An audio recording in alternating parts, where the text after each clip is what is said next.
Yeah. And So now this is device is controlled, right? This is a reception. She has a nephew that is going to visit her with a couple of smaller children, oh, and so we should She wait might be- for. yeah, just wait. Yeah. That'll be good. Judy, were you also going to send out a email regarding Swami Viditatman? Yes, yes, I will. I need to do that. And then we have to include all the people that come to the retreat. Yes. That are not Yes. not as our regular classmates. Well, what I was going to do was to send an AVC newsletter. They should all be in there, so everybody is in there. Everybody in there. Yeah. Yeah. Yeah, I'm going to do that.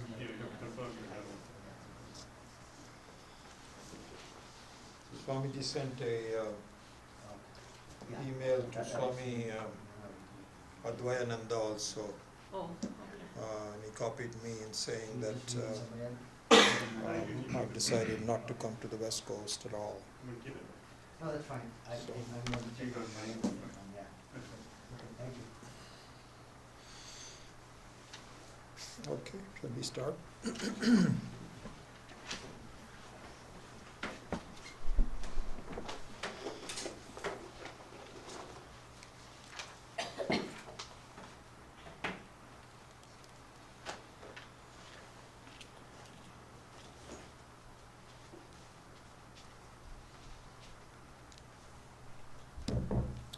Om Sahana Vavatu Sahanau Bhunaktu Sahaviryam Karavavahai Tejasvinavadhitamastu ma vidvishavahai. Om Shanti Shanti Shanti. Om Mauna Vyakhya Prakatita Parabrahma Tattvam Yuvanam Vashistante Vasat Rishiganaihi Avritam Brahmanishtai Acharyendram Karakalita Chinmudramanandarupam Swatma Ramam Mudita Vadanam Dakshinamurtimide Vadavitapi Samipe Bhumi Bhage Nishannam Sakalamuni Jananam Jnanadatharamarad Tribhuvana Gurumisham Dakshinamurtidevam Janana Marana Dukkha Cheda Daksham Namami Chitram Vatataror Mule Vriddha Shishya Gurur Yuva Gurostu Maunam Vyakhyanam Shishyastu Chinna Samshaya Nidhaye Sarva Vidyanam Vishaje Bhavaroginam Gurave Sarva Lokanam Dakshinamurtaye Namah. Om Namah Pranavarthaya Shuddha Jnanaikamurtaye Nirmalaya Prashantaya Dakshinamurtaye Namah. Ishtadehaya Dakshinamurtaye Namah. Om Vishwam Darpana Dushyamana Nagari Mayaya Bairivot Bhutam Yatha Nidraya Yat Sakshat Kurute Prabodha Samaye Swatmanamevadvayam Tasmai Shri Guru Murtaye Namaritam Shri Dakshinamurtaye Prang Nirvikalpam Punaha Maya Kalpita Desha Kala Kalana Vaichitrya Chitrikritam Maya Viva Vichram Bhimaha Yogi Vayasvechaya Tasmai Shri Guru Murtaye Namaitam Shri Dakshinamurtaye Yasyaiva Spuranam Sadatmakam असत्कल्पार्थकं भासते साक्षात् तत्त्वमसीति वेदवचसा यो बोधयत्याश्रितान् यत् करणात् भवेन्न पुनरावृत्तिर्भवाम्भोनिधौ तस्मै श्रीगुरुमूर्तये नमः इदं श्रीदक्षिणामूर्तये नानाचित्रघटोदरस्थितमहादीपप्रभाभास्वरं ज्ञानं यस्य तु चक्षुरादिकरणद्वारा बहिस्पन्दते जानामीति तमेव भान्तुमनुभाति एतत् समस्तं जगत् तस्मै श्रीगुरुमूर्तये नमः इदं श्रीदक्षिणामूर्तये देहं प्राणमपीन्द्रियानपि चलां बुद्धिं च शून्यं विदुः स्त्रीबालान्तजडोपस्त्वामिति भ्रान्ताभिसंवादिनः मायाशक्तिविलासकल्पितमहा व्यामोहसंहारिणे तस्मै श्रीगुरुमूर्तये नमः इदं श्रीदक्षिणामूर्तये राहुग्रस्तदिवाङ्करेन्दुसदृशः मायासमाच्छादिनां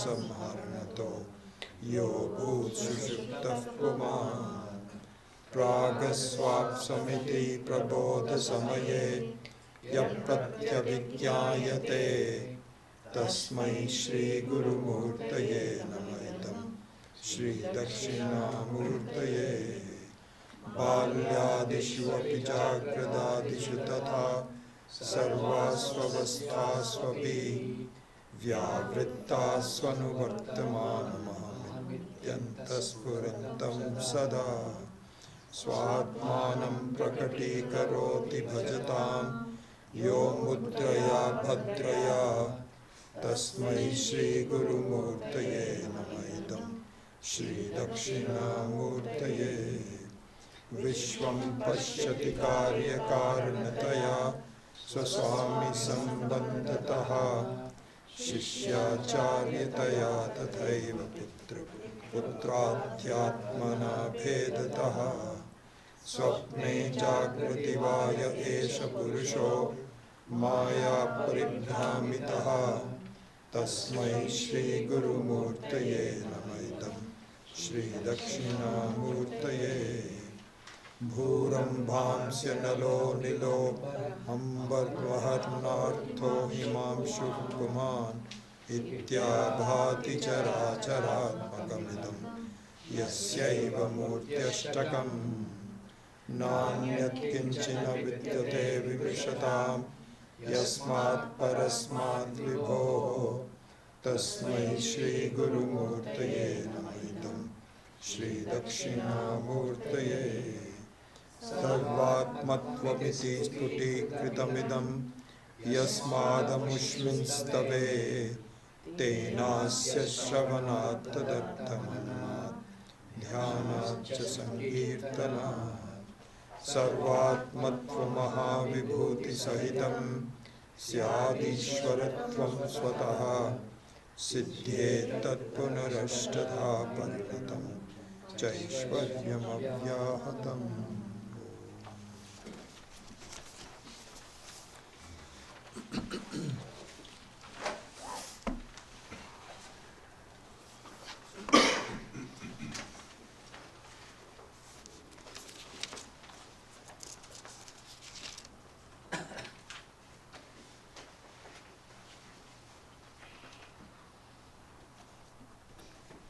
So, in analyzing the Mahavakya Tattvamasi, we saw that a Lakshana Vritti was used. Lakshana Vritti is used for indicating the identity between two unequal vastus. One vastu is a limited person and one vastu is an unlimited person. And another way to look at the unlimited person, the relationship between the limited person and the unlimited person is get it. So if you imagine that that the entire ocean, that the entire cosmos, the entire world, the entire creation, even though from the standpoint of a relationship of a wave and the ocean also is large but not unlimited. So that is not an exact example. But imagine an ocean which is unlimited. And this is something that we should really do more meditation on. Because the nature of consciousness, the nature of Brahman, the nature of Atma, Paramatma, etc., is unlimitedness. And you get a taste of it in deep sleep, but not really understanding because you are still covered by ajnanam. You go back to a sense of limitation. But the fact of the matter is that the consciousness is an unlimited. You cannot say, if you say, I was conscious of it, and that is a sense of limitation, if you were to say, then that is a consciousness which is reflected in your jiva. But your basic consciousness is unlimited. And so, going back to the karya karana bhava, the cause and effect bhava, the entire cosmos is unlimited. It has no boundaries. It's just unlimited. But the expression of the unlimited consciousness is the visibility of the entire creation. You see? So anyway, I don't want to go into a depth on this, but I just wanted to make a point that, and the point is this, what we had discussed in the last 2 or 3 weeks was that the Tattvamasi is a method to understand the identity between the limited I and the unlimited I. The limited I and the unlimited I. This is what is sometimes in Vedanta called the lower I and the higher I. So the lower I is the limited jiva, and the higher I is just pure consciousness. So the limited I is like a room space, whereas the higher I is space. So this is one method, which is really the truth of the whole thing. But another way to look at it, which Swami Maheshanji had pointed out in one of the verses of the Manasa Ullasa that will come, is that the same relationship between Tat and Tvam could be between a limited I meaning myself as a person with all of my life's experiences for me. See, for life's experiences for me is limited, because I'm not at all the places, I'm only here. I'm only born at a particular time and going by at a particular time. And the Karana Rupa is the entire cosmos with its form. So there, just to clarify, so what I'm pointing out is that there are two viewpoints of Tattvamasi. The first aspect is that really there is identity between a wave and water. Just like there is an identity between a room space and a space, there is an identity between the wave and the water. So this is the first aspect of it. This is what we have been discussing. That's the identity between limitedness and unlimitedness. The second way of looking at it is that there is an identity between the wave and the ocean. If the ocean was unlimited, this is what I made the comments earlier, that imagine an ocean, Vastu. There is going to be some individual waves or not. Whether it's going to be a wavy ocean or not wavy ocean is determined by the ocean. The wave is simply an effect of it, is that the Tattvamasi could be looked upon as an identity between a limited I and an unlimited I, or it can be looked upon as a limited I and an unlimited Ishvara. Both of them are, it's just, so, of what is, okay, so Lakshana Vritti means, so this is a thought. They're both successful. So this is what is called Shakti Vritti. There are two kinds of vrittis. Vrittis means two kinds of thoughts that arise in my mind. Okay?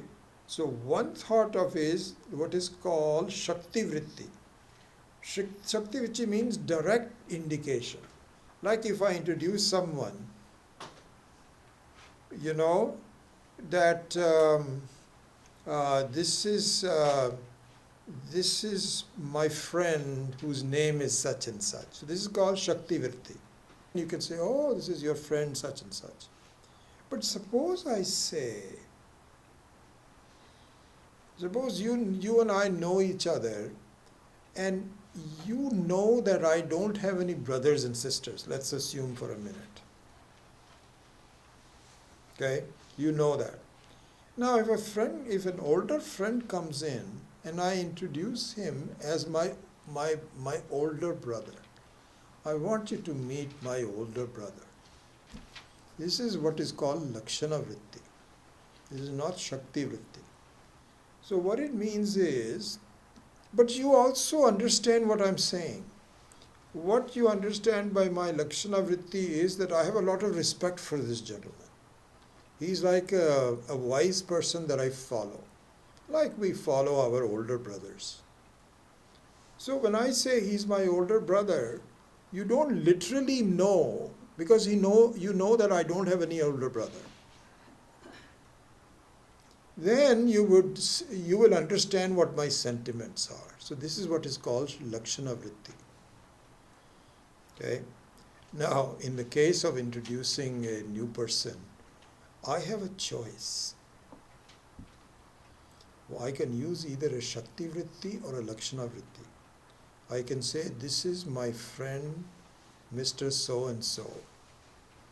And he's older than me, and I have really been greatly helped by his advice. This is called Shakti Vritti. But if I call him my older brother, and don't introduce him by the fact that he's my friend, but you get the message, this is called Lakshana Vritti. So in the case of introducing a new person to you, I have a choice of using either Shakti Vritti or Lakshana Vritti. Right? I can do that. And like, for example, in the example we saw, that you can say the white horse runs, which is Shakti Vritti. Or I can say the white runs, which is Lakshana Vritti. But you understand. You understand because we are in the horse race, everybody is talking about white or brown or whatever. So these are called optional. But when it comes to describing the Atma, I don't have a choice, don't have an option. I have to use Lakshana Vritti for the reasons that you know very well. That I am not an object in front of me. And I'll never be an object in front of me. Never. Never. So the only way I can understand is through a Lakshana Vritti. But I am here. You see, this is a very funny situation. See, because if you never see something, never, you don't believe in its existence. And you are right in not believing its existence. So if I tell you that I want to show you something, so you say, okay, show it to me. But you can't see it. Really, you can't see it, so perhaps you can hear it? No, you can't hear it either. Well, somebody, then how are you going to prove it? When nobody can hear it, nobody can see it, nobody can feel it, nobody can touch it, nobody can smell it. What does that mean? That means that the thing doesn't exist. Because in order for you to prove anything's existence, you have to be able to see it. This has one exception. That is I. The fact of the matter is that I can never be seen, never be heard, never be touched, never be felt, never be smelt, nothing. But yet I am here. This is a very interesting thing. Just because you cannot do it and so on, so neither needs to be touched, nor needs to be seen. It doesn't need to be. It is self. This is the I.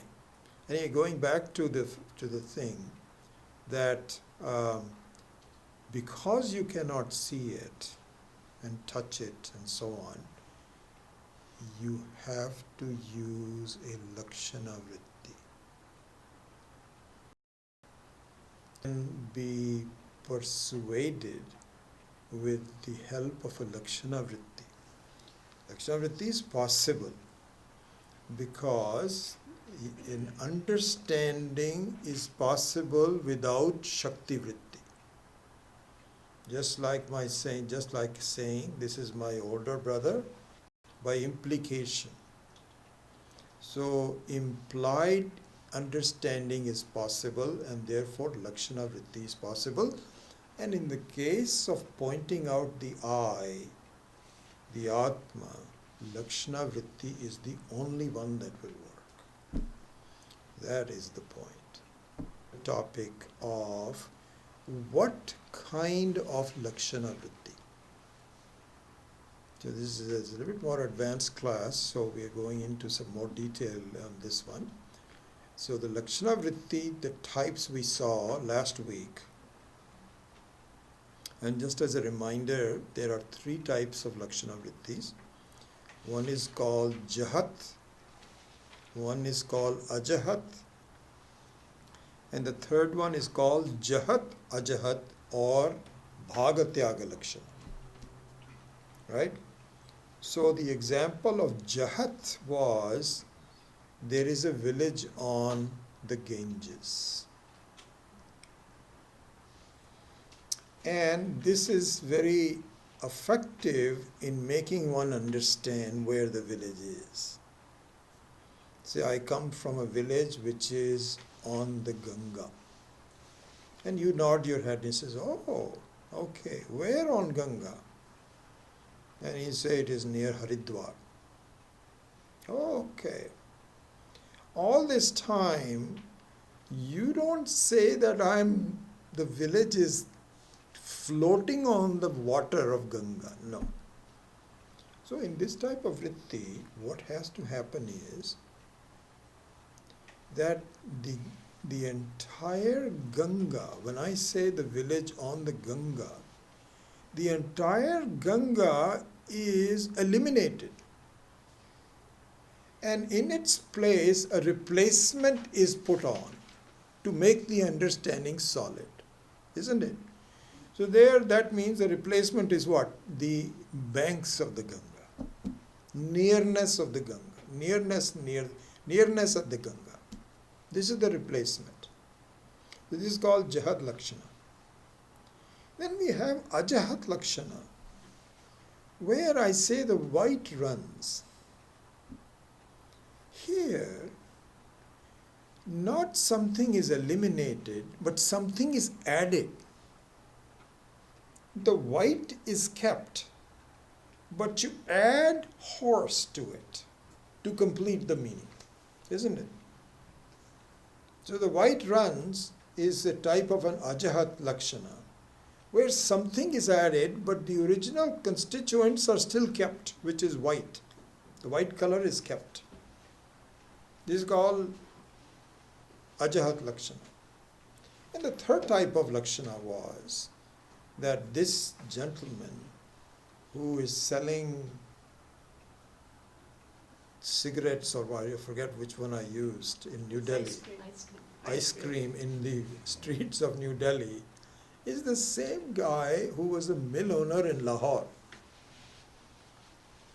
So this is called Jahat Ajahat Lakshana, and what it means is that the person who was the mill owner in Lahore, I don't completely eliminate him, because it is very relevant for understanding who this person is. Because then I won't even use it. Then I'll say, you remember there is a person. And it doesn't matter who the person is, this is who he is. So you'll say, what kind of an analogy is that? The whole point is to base it on the mill owner in Lahore, which I may have seen and experienced. But then now he doesn't look like the mill owner. Poor guy is in bad shape.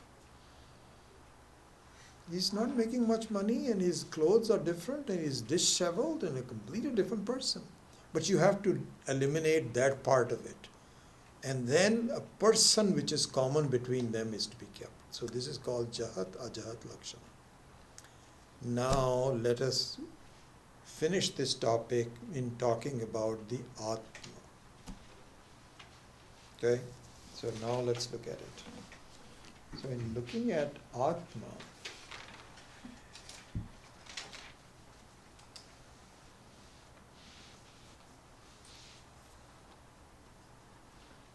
so with this we did last time.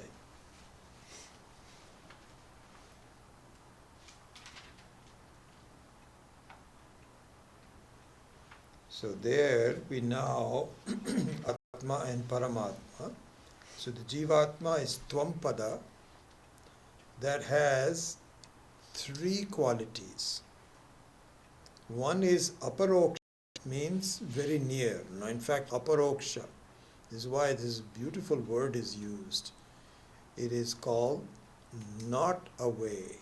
In negation is used. A negation is used because you cannot say very close. I is not very close. It is I. So the best way to designate that is Aparoksha. So this is number one. But then at the same time, I am Parichinna. I am also, when I visualize I, when you get up in the morning, you immediately think about your relationships, the things that you have to do, the things that are not done, your memories from yesterday, some relief, some not relief, some frustration. Those things are called Parichinnatvam. Parichinnatvam. And the third one is niyamya, which means that you have to you visualize yourself, you see yourself as a dependent person, because you are the one who's working. So that means that in order to make money, you have to go to the office. You're depending on the office. You're not depending on a pink slip being there. This is what happens at recently in the Deutsche Bank. 16,000 people showed up for work, and they were said, please come to the cafeteria, and you no longer have a job. So they are very much dependent on the company. So we are all dependent on so many things. So this comprises Tvampada. Now in the case of Tatpada, first of all, my very definition of Ishvara is aparichinna. I don't want an Ishvara which is also limited. Limited by what? That is not Ishvara. That is some kind of a funny god. And also one who is independent. In fact, the word Ishvara defines the Niyamaka. Ish and Varach means total boss. So this is called Niyamaka. But then I feel that the Ishvara is away from me, because I don't see Ishvara anywhere. So there we have the two constituents whose identity needs to be proven. And once the proper context is built, proper teaching is done, proper background has been established, because the Mahavakya is a very subtle statement. It's an equation like E is equal to mc squared. You cannot understand it until you have built up your education to understand what E is, what C is, what square means, and how can there be an identity between them. So this is a high level statement which can only be understood. But it is true. Just because you don't understand it doesn't mean that it's not true. So that statement, Tattvamasi, means that your concept of Ishvara being somewhere else needs to be discarded, because you are nothing but the expression of Ishvara. So there is, and then this is just like saying to a wave, you are the very water. And at first the wave doesn't get it. But finally, because it's the truth, you keep repeating it, and he says, okay, you'll grow up one day and you will understand it. And it does. And my goodness, my identity was misplaced. My identity was that of a limited person. I am in fact an unlimited person. And so this is what happens. Now what I wanted to do before we go off this topic, this is the class for today. I already spent some time looking at it. We want to see how come the other two types of lakshanas do not apply to me. Jahat lakshana and ajahat lakshana. So now let us look at first of all the jahat lakshana. Can the jahat lakshana work for me? The answer is no. The question is, why not? Me has kind of like two segments. One is my consciousness, which is the Sakshi. I am aware of everything in my life, good or bad. Even if there are problems that I have, I am aware of them. If I have some limited freedom, I am aware of that as well.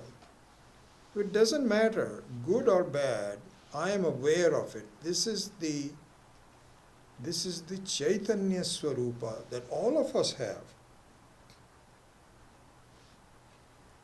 Imagine this. This is a very common thing in the whole. This is the Ishvara is everywhere.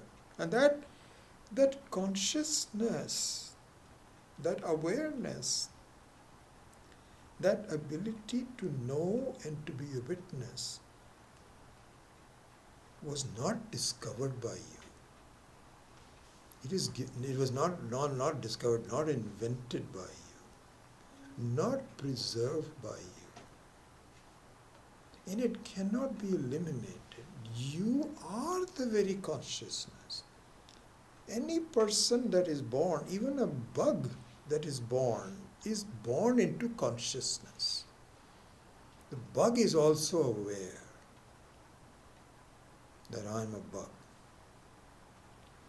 and is aware of that. So this is a very common thing. So this is one of the two constituents of Jivatma, isn't it? The other part is the body that I have, the anatma that I have, the sense of limitation that I have. So this is what would be called Annamaya Kosha, Pranamaya Kosha, Manomaya Kosha, Vijnanamaya Kosha, and Anandamaya Kosha. These are the properties that I possess.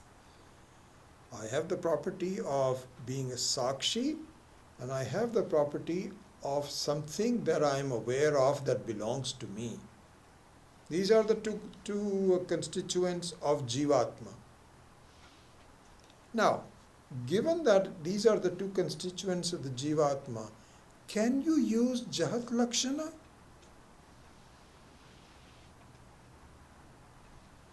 And let me pause and just pose that question to you. Given these two constituents that comprise me, can Jahat Lakshana work? And if not, why not? Tell me. Anyone?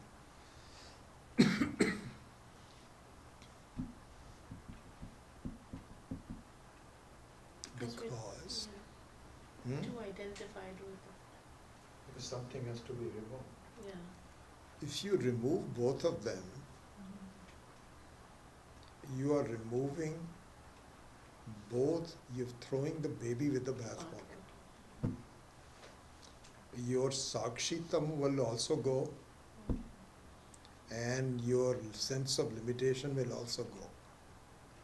That's not, in the case of the village on the Ganga, the entire Ganga goes and it is replaced by something else. So here, if both the Jadavastu, the Chaitanya Sakshi and the Jada Sharira, if both are discarded, I'm not left with anything. Cannot do that. Can Ajahat Lakshana work? And you can see from the trend, it will not work. Why not? Now please tell me. Why would Ajahat Lakshana also not work? Nothing can be added to the infinite.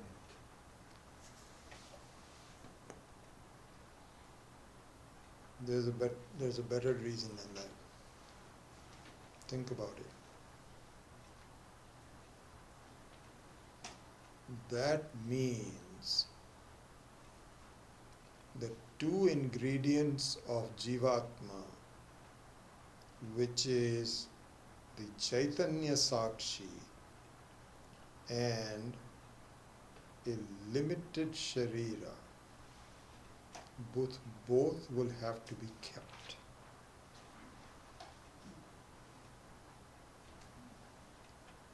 If you keep the limited Sharira as something that you have to retain, the white runs, the white has to be, there's only one segment there, now we have two segments, but doesn't matter, it's the same thing. That means that the sense of limitation will have to be kept. Hey, we are trying to eliminate the sense of limitation. That's the whole objective in my life. But if I have to keep it, then what good is the Lakshana? So therefore, Ajahat Lakshana will not work.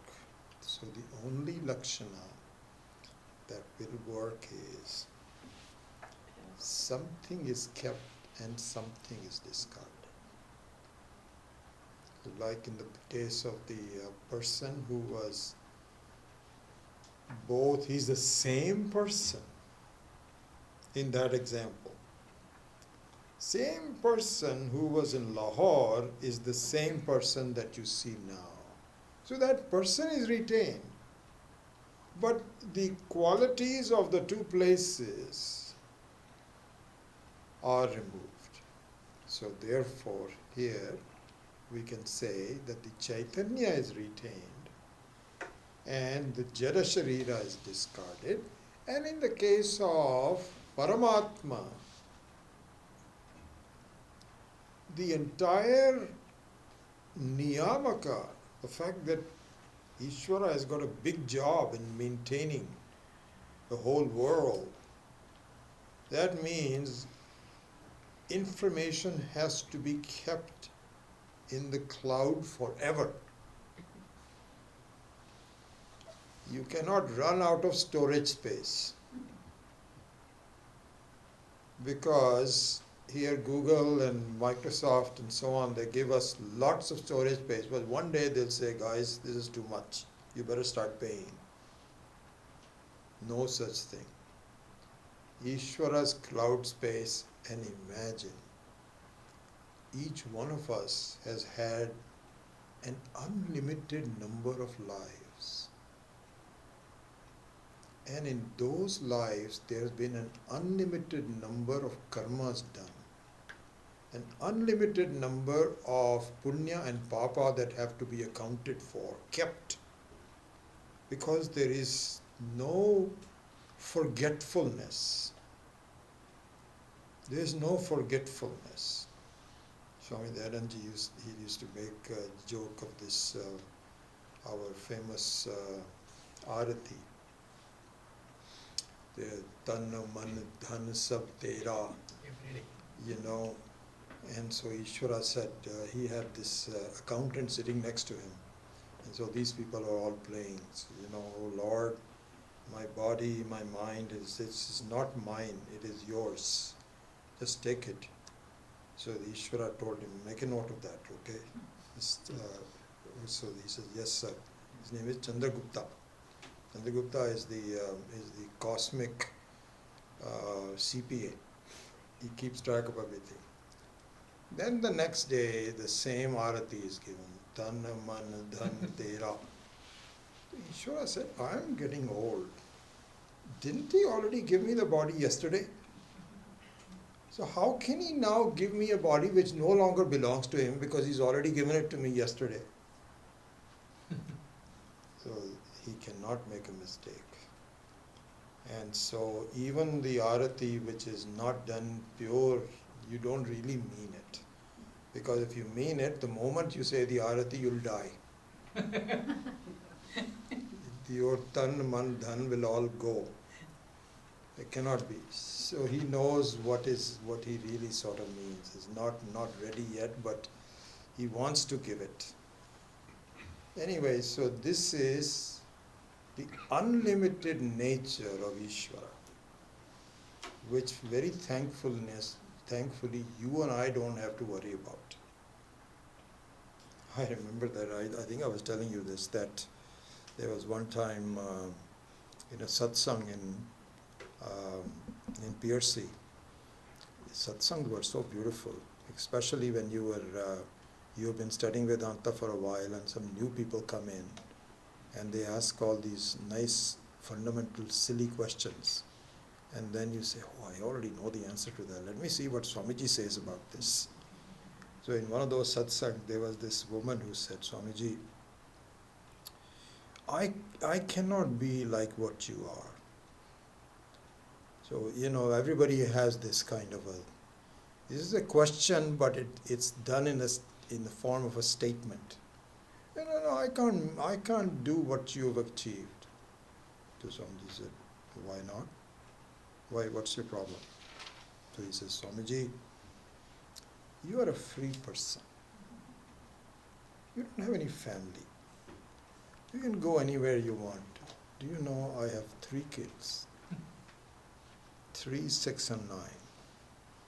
I don't know how I'm going to pay for their education. I'm tied down. I can hold 1 job and I want to hold 2, so on and so forth. So Swamiji said, okay. So you got 3 kids? I said, yes. He says, do you know how many kids I have? Do you have any idea? Do you know how many people have left their homes and they have said, I've left home and I am just totally dependent. And Swamiji says, please, please, please don't do that. Just go back to your home. He says, no, I've already done it. What do you mean by not going to? It's a done deal. Swamiji says, I can't even count them on my fingers, and I worry about them. Where do I house them? Where do I keep them? How much funds do I need to raise? He says, do you talk about how much people I'm responsible for? You have any idea? He had raised his voice a little bit. And then the person, I don't know whether she got it or not, but she should have. So similarly, Ishvara has an amazing amount of things that he has to take care of, and I don't. So that of Ishvara, the entire cosmos is the Jada Sharira of Ishvara. And there is a very limited amount of Jada Sharira that I have. But both of them doesn't matter.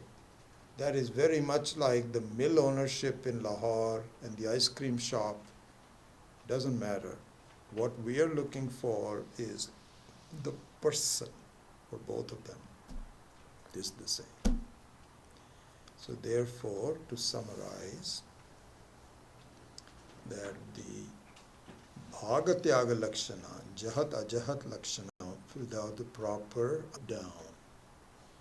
It's very much like a high school attending a class by these Nobel Prize winners, where they are all talking about E is equal to mc squared, and they all understand the interchangeability of energy and mass, and how one can convert into the other and all that. And all I understand is that on the board it is written E is equal to mc squared. And I can go and brag to our friends, I went to this class, and I can tell you that because when I first came to this in 1964, parents just gave me a airline ticket and said, and maybe $100 worth of things, and he says, after that it is all yours. You have to take care of it. And so I had to get a summer job, and there were no summer jobs. Somehow Ishvara, the last minute, gave me some kind of a job at the Lawrence Radiation Laboratory in Berkeley. I still remember that so well. This is in summer of 1964. And I was so lucky, I just got a job. So I was working in there, and my boss, they said one day, should we have lunch together? So I said, oh, wonderful, that'd be wonderful. So he took me to the cafeteria, and we had our tray and so on. So he said, you look at this table over there, you see those gentlemen, they were all men, about 8 or 9 men sitting there. I said, yeah. He says, do you know all except 1 or 2 people have all won Nobel Prizes? My God, I almost dropped my tray. I mean, those days, if I had this iPhone, I would take a picture and probably stand behind and take some selfie and so on. Mouth was open. 8 or 9 Nobel Prizes? That is incredible. And one of them became my thesis advisor about a year later. At that time, I didn't know. His name was Dr. Donald Glaser. So he was the inventor of the bubble chamber, which I still don't understand what the heck the bubble chamber is. But all I was told is that he's the inventor of the bubble chamber. So actually I got a project to work under him, which I was not successful in demonstrating any results, only for 3 or 4 months. And just a try was enough. I would go and attend his classes once in a while that he was giving to the other graduate students, and I was just auditing them. I had no idea what they were talking about. They all were nodding, and there were questions from the students, and the professor was answering them, and sitting there, just watching it to a point where I can say, yes, I can see the truth of it. But anyway, this is the highest level of equation. And I have to understand that the unlimited and the limited are really the same. And here Swami Paramarthanandaji has been very good in explaining Ashtavakra Gita. And he made a kind of a very, very important point. He says, both Shravanam and Mananam are relatively easy. What is really difficult is Nididhyasana. How can you say that? Because Shravanam and Mananam is what would be called intellectual knowledge. Like we are going through, you have identity and you have Lakshana Vritti. Anybody with some education can grasp it. It's very possible that if you bring in a 7 or 8 year old person, then they would be saying, what the heck are you guys talking about? I have no idea. But any adult who is educated can get it. But Nididhyasana means to see it as a truth in your own life. That is not easy. This is where the real challenge is. Not that it is not true, but we have to elevate ourselves to a point to do that. This is what needs to be done. And it can be done, it will be done. Each one of us has to work towards it, hopefully in this life itself. And if not in this life, no problems. Whatever you have earned here will be kept for you, and you may have a little bit of refreshing, but your understanding will become a lot faster in your next life until you get it. This is the situation. Okay. So we are done with this rather elaborate topic of the Mahavakya, which comes in the third Dakshinamurthi Stotram.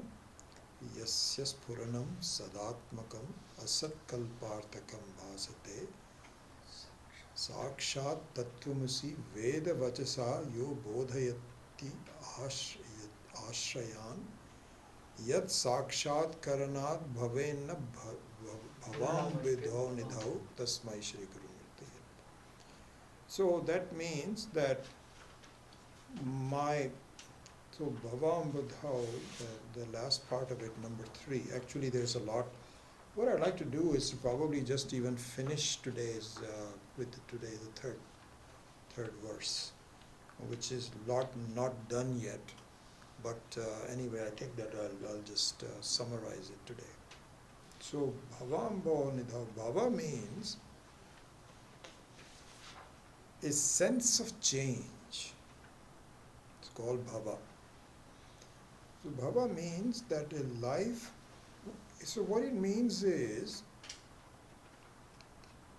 that I am involved in focusing on the word which doesn't have any substance in it, but I'm not taking it as such. I am taking it as though it has substance. This is the meaning of bhava, where the changingness of it, I don't like the changingness of it, but I don't know what the alternatives are. I'm stuck with it. It's a catch-22. So the ocean of samsara means that even though it doesn't really exist, it is like a movie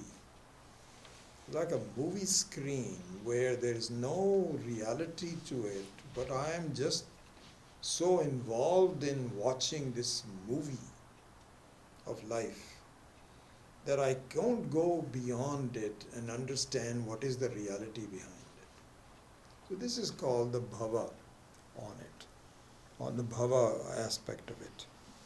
So, so the rest of this, of the Manasa Ullasa verses, the main thing is to understand the Tattvamasi, which I think we have done quite a bit of it so far. Then comes the questioning of it by people who saying that this is not right. Your understanding that this is done through Lakshana Vritti, and through the Lakshana Vritti you are equating unlimitedness with limitedness, you don't need to do that. Why don't you do the normal stuff where you accept yourself as a limited being and just get better? And one day you will find that your happiness will come to you by eliminating some of the problems in your life. And so lots of different objections to this are explained in the subsequent verses of Manasa Ullasa. And I won't go into any one of those, but I just tell you that if you are interested, this is what I'm going to do, is to keep it at a level where I don't have to go through all the verses. I capture the essence of it for you, but then it allows you at your own time, if you are interested in the future, to delve into some of the more details about it. And so this is one of them, where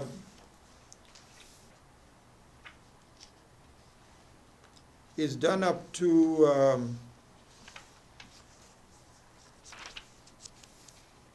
number 19. And then from 19 onwards, some of the objections in the sense of doubts, really. Doubts in terms of doing this are presented by Vishishta Advaita as the closest one to Advaita, and then other schools of thought are asked that why can't you take it as parts of an ocean? So what is called Amsha Amshi Bhava. Why do you have to take this where you have to do Lakshana Vritti and so on and so forth? Why can't we all say that we are all parts of Ishvara? And then the answers to those are given. No, that means that Ishvara has parts. And Ishvara has parts, then what happens is one of the parts disappears or breaks down. Is the change, is that create a change in Ishvara? No, cannot do that, because Ishvara remains full and unlimited all the time, regardless of what changes occurs. So that doesn't happen. That cannot be. Can you say that this is guna guni bhava, where there is that the entire world is a color of Ishvara? No, we cannot say that. That means Ishvara is stuck with the various colors. Like that, this dialogue happens in understanding the objections that people have, and then giving the answers to that. These are the rest of the of them.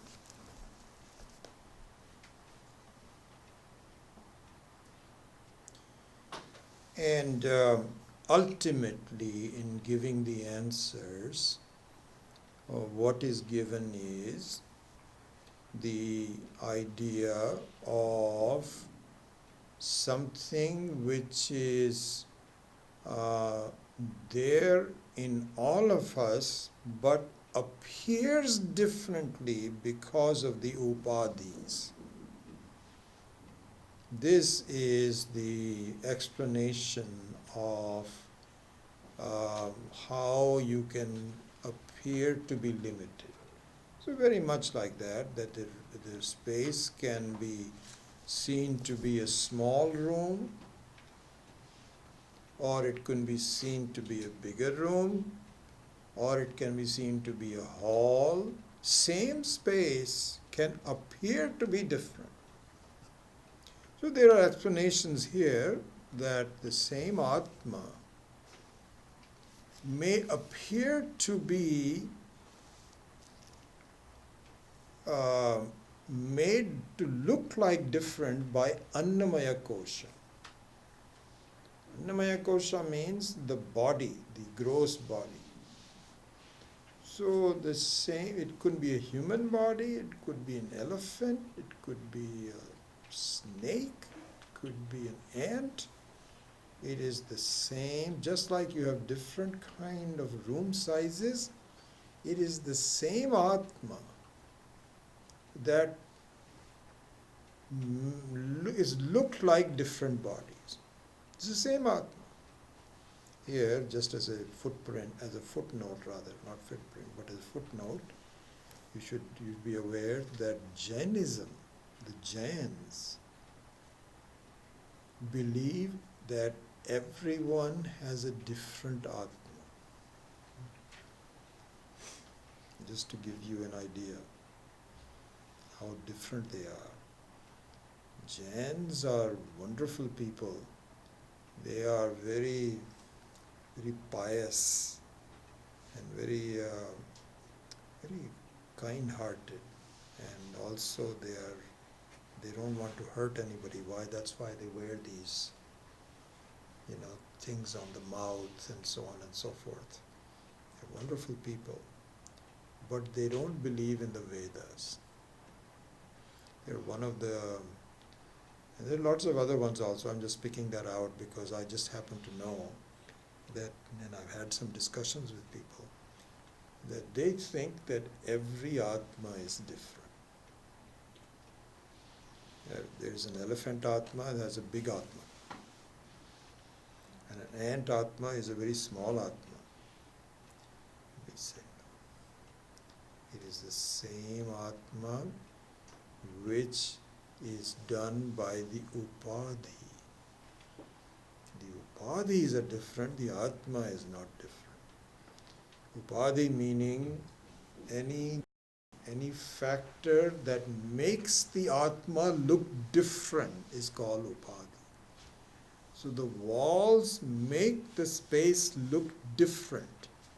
So this is the fundamental Vedantic teaching. And so this is also explained in the Manasa Ulasa verses. Number 27 talks about Annamaya Kosha. Number 28 talks about Pranamaya Kosha.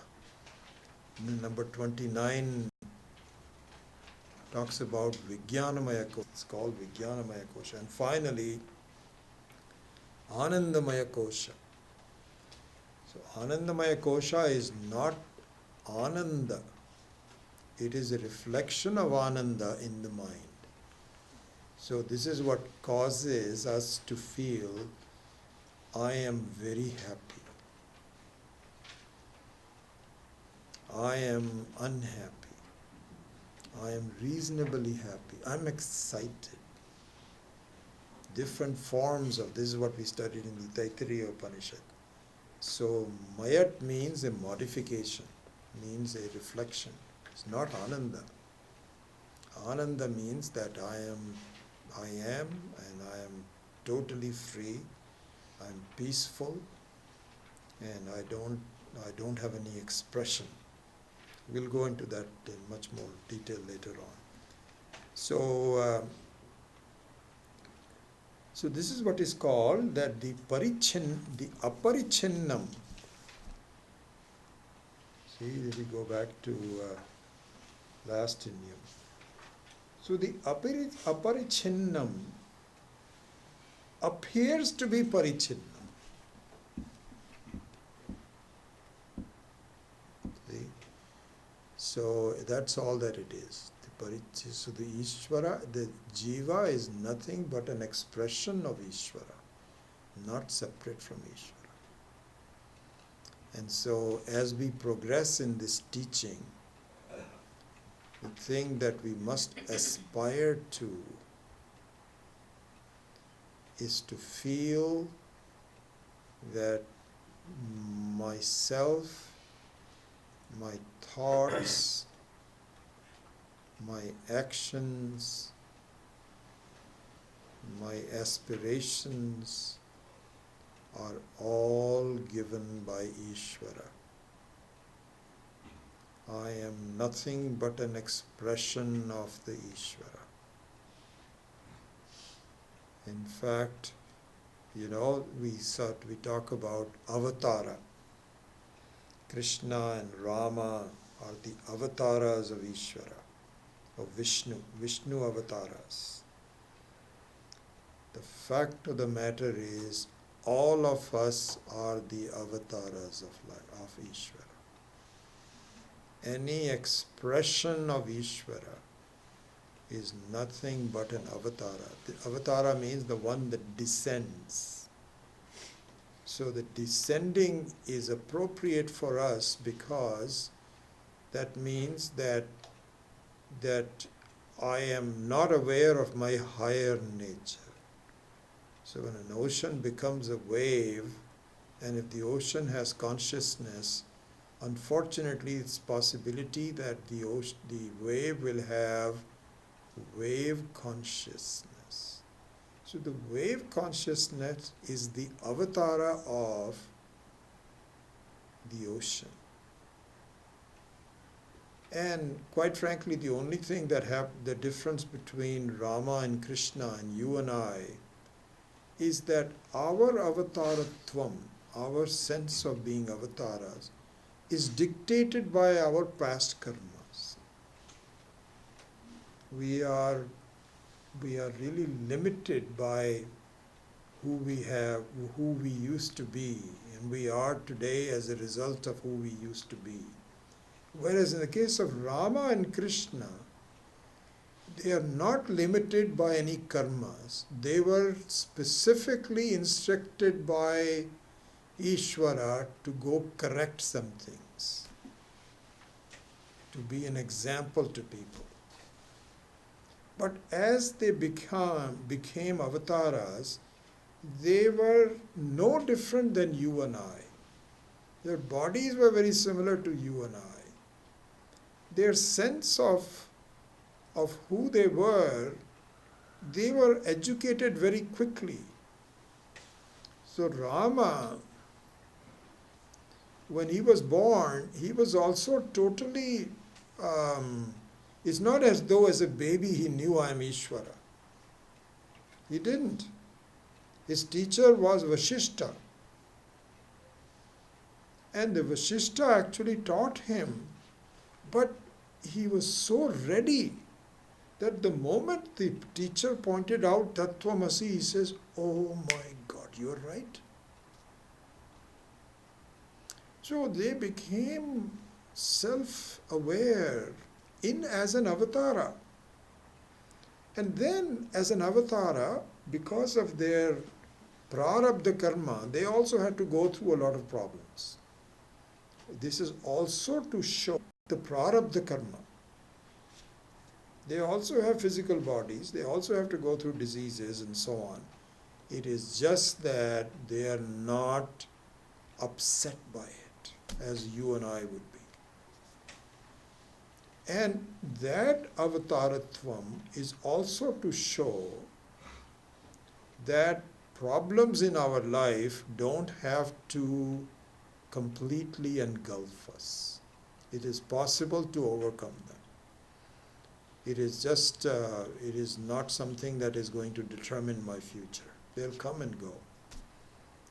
So in that sense, really the parichinnatvam, that was my original point, the parichinnatvam is also nothing but Ishvara acting as an avatar.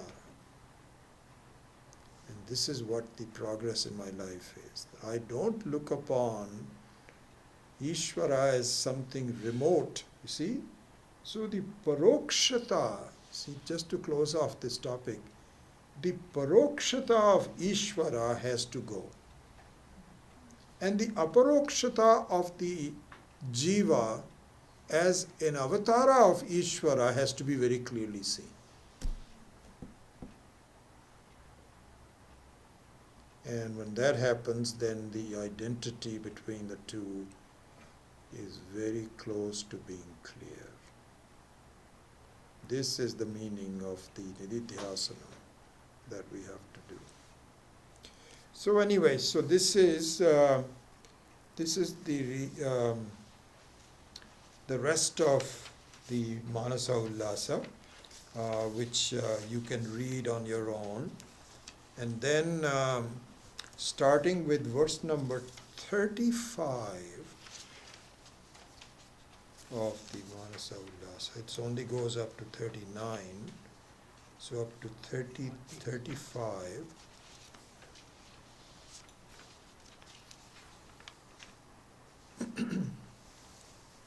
From 35 onwards, there is an explanation of the third line of the Dakshinamurthi Stotram. Yat sakshat karanat bhavet na punaravrittihi bhavambho nidhau. That the result of the Tattvamasi, which is the second line, how that will be, that you will directly see. And so, just to summarize it before doing that, that really it is said, this is the truth about how this is, that while you are dreaming, you cannot see that it is a dream and that you as a dreamer is also part of the dream, and the dreamt and the dreamer and the dream are all false. You cannot see that until you become awake. This is the thing. So the whole question is to awaken myself to a higher I, Paramarthika Sat. Only when you awaken your, because we are in the middle of this dream, and it is not possible for us to clearly see that this is just a play. But when you are awakened through such methods as Tattvamasi, Sakshat Karanat, Ashritan, on all those kinds of things, this is what the whole study is all about. When you do that, then the end result will be that what you see about yourself and about others is not the final truth. It will just go away like a dream. So this is the essence of any result, and certainly the result pointed out here also. Some of the examples may be different, but towards the end of this Manasa Ullasa, then the results are also indicated. Yat sakshat karanat bhavenna punaravritti bhavambo nidau. To the one that makes it possible for me, my namaskara. So with that, I close off the third verse, and then we will start the fourth verse, Nana Chitragatodhara Sthita, from next week onwards. So I will close the class and still have some time left over for some questions and answers. Om Asato Ma Satgamaya Tamaso Ma Jyotirgamaya Mrityorma Amritam Gamaya Om Purnamadav Purnamidam Purnat Purnamudachyate Purnasya Purnamanti Shanti Shanti Hari Om Shri Gurubhyo Namaha Hari Om.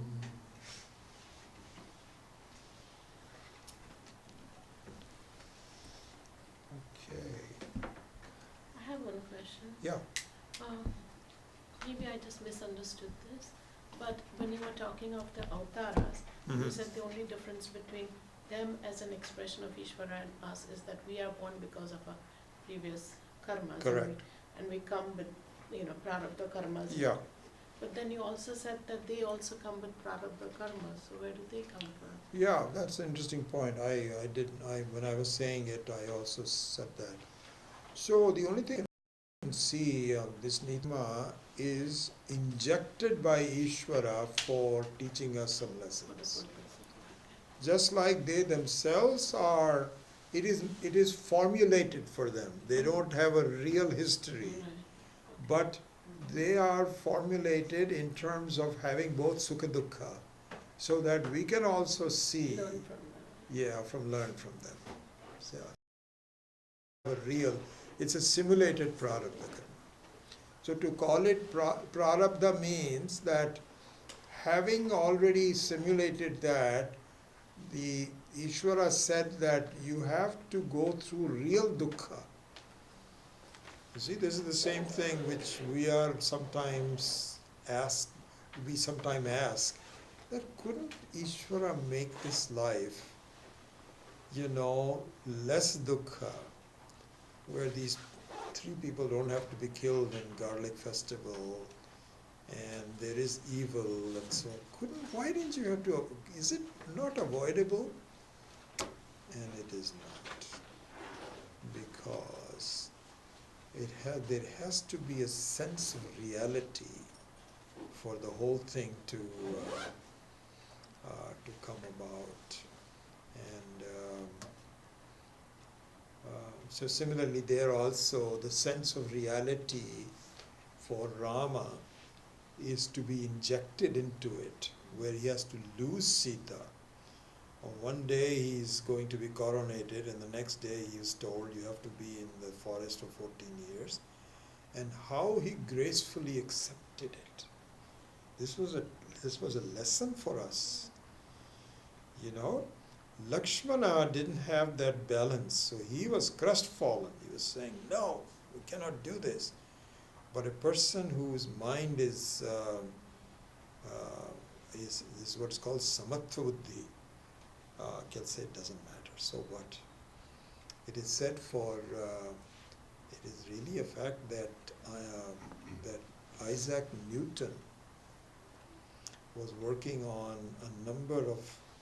he had done a lot of scientific work, and he had papers that had not been published yet, and they were all over the place and so on. And he had a dog that was very frisky and naughty. It's just hard to control. And one day the dog knocked over a lamp, and most of his papers got burnt. And it is said that such was his samatvam and samabuddhi. All he said was, oh dear, I have to redo that all of the time. And another person would have just been crestfallen and said, oh my God, life is ruined. And he would have killed the dog. And all Newton did was to say, what a foolish bum. He doesn't realize what a damage he has done. Oh well, I'll start to redo this all. So Rama was in that manner. People were taught that really sukha dukkha can be handled in such a way. And so this was all injected as a prarabdha by Ishvara. Something like that. Thank you. Yeah. In the definition of God given as Jnanam, Vairagya, Virya, Yashasri, Aishwarya, Correct. the special part is not particularly emphasized. But here we seem to keep going back to special sense more and more. Is there some teaching where we look at the aparichinam from other aspects? Yes, so that is what Nididhyasanam is. Nididhyasanam is the so the Nididhyasanam means an advanced course which requires some of the basic courses having been taken. Basic courses means the very idea of parichinnatvam, panchakosha viveka, atma, anatma, all of these kinds of things have to be somewhat clear. But what has not happened is to see the application in my life, and that is the job of the Nididhyasanam. And but it has to be done after Shravanam and Mananam. But the Nididhyasanam in fact really does slowly bring to my mind the lessons that Shastra talks about in the books and see and apply them in my life and slowly get better at understanding it. And eventually what it means is that, so just to give you an idea, what needs to happen is that, let's say you tell your wave who's crying because the wave thinks that it's going to disappear soon and it's not in good shape, to say, please turn your attention to the water. But he is so upset that he can't do it. So you have to calm him down, and slowly the wave has to see that I'm focused on the changing. I am not focused on the unchanging. And so the Nididhyasanam is the process where the mind has to be taught, encouraged, etc., to turn your attention towards yourself, which is a higher reality than the changing, which is a lower reality. And at first it doesn't happen, but it starts to happen. And as it starts to happen, the symptoms of that happening are, you are not concerned about the trivial things in your life. You're no longer bothered by them. You're much more secure in your own understanding. And this whole process is accelerated by an effective Nididhyasanam teaching, which will come. We will go into that, all of that, yeah. So that's the kind of process, yeah. So one slightly technical point about proving Tattvam is, Yeah.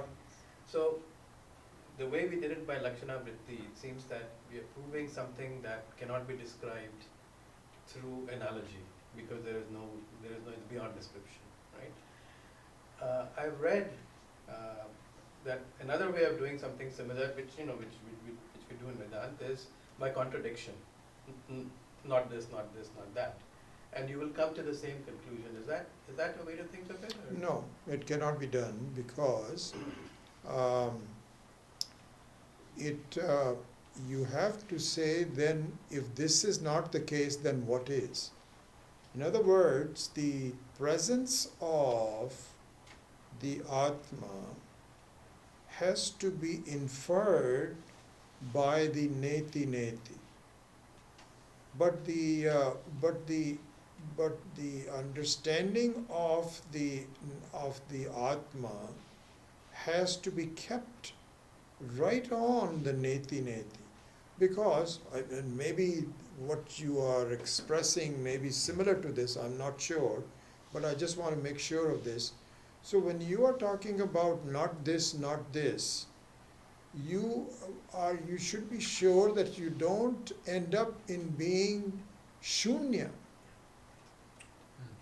You see, in Shunya. And actually, this is the methodology that the Buddhists use. And we disagree with that. The neti is only to say that do not focus on the changing. Any changing is lower level reality. Any change is lower level reality. This one also is lower level. Papa and punya are also lower level. Prarabdha is lower level. Sleep, dreaming, everything is anatma, lower level. And the panchakoshas and Panchakoshas and everything. But they all depend upon the atma, which is not to be done. Yes. So that is the methodology that we have to use here.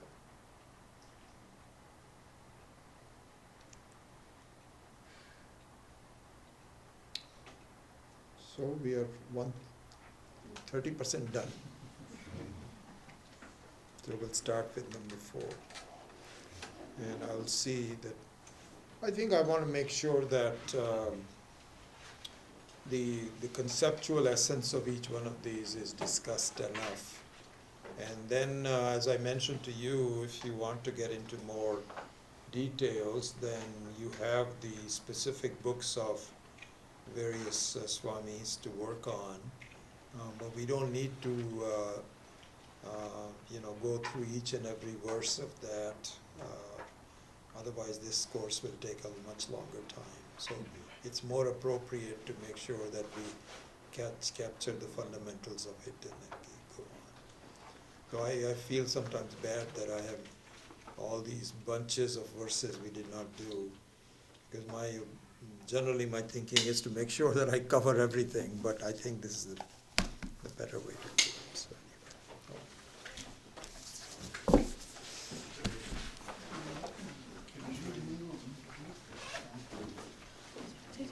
Has Darshana contacted you at all? No. Because she's having some issues, with the family and all kinds of stuff. So